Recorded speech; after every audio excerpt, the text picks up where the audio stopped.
Hey guys, and welcome to my Intel X299 build video.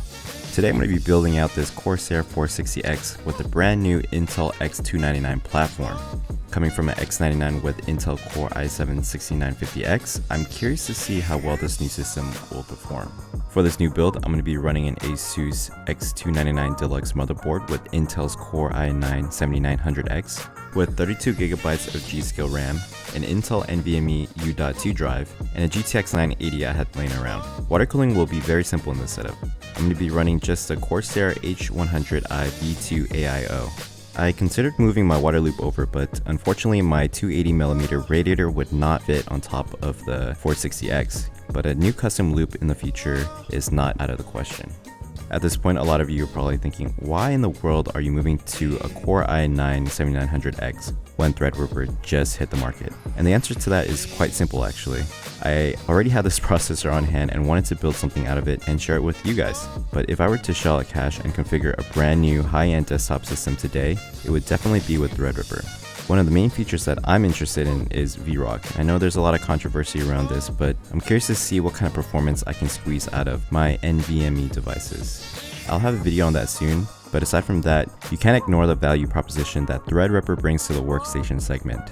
Higher core counts, more PCIe lanes for a lower price. I mean, that's really hard to beat. But for the moment, let's try to forget the crazy stuff that's happening in the CPU market and enjoy the process of building a computer.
So in the end, I'm actually pretty happy with the build. The Corsair 460X, like the 400C before it, is very easy to build in, with very well placed motherboard tray openings and a ton of loopholes to strap down cables with. There's room for a front 3x120mm radiator, and space up top for mounting a 2x120mm radiator, but there are some caveats. In the front, there's simply not enough room out of the box, and you'll need to make some compromises. The front portion of the shroud has to go along with the 3.5-inch drive cage. As for the top radiator itself, the mounting position is very tight on space. With the H100i V2 with SB120s, which already has a radiator on the thinner side, barely clears my G.skill RAM. In fact, it's touching at some points, and it was actually quite difficult to install. If I were to build a custom loop in this machine, I would probably go with a 3x120 in the front and a 120mm in the rear. Attention to detail around the case is pretty good for the most part, but there are some things that stuck out to me. The fan placement, for example, completely insignificant to the function of the case, but come on, the mismatched logo sticks out like a sore thumb. The cable routing out of the box is another place that Corsair could improve on. By default, the front panel cables are routed across in this direction, but if we route it down here to this opening instead, we get a much cleaner look. These little details can be easily fixed during production, and in my opinion would give customers a much more polished product. Some details that may be harder to fix due to added production costs is cable consistency, and to be fair, Corsair isn't the only one guilty of this. For the most part, we have clean black cables, but for whatever reason, the HD audio and the AIO USB connectors are left out of this stealth treatment. Nitpicking aside, the build came out pretty nice. I love the way the white color scheme on the Asus X299-Deluxe reflects the colors off of the SP120 RGB fans and the RGB light bars that Asus has placed throughout the motherboard. That, along with the amazing shine from the tempered glass on the exterior, and you have a pretty eye-catching system. Well, that's it for today. I put a lot of time into filming this B-roll, so I really hope you guys enjoyed it. If you want to see more videos like this, drop a comment below. Feedback is always appreciated. Like, subscribe, it really helps me out, and I'll see you guys next time.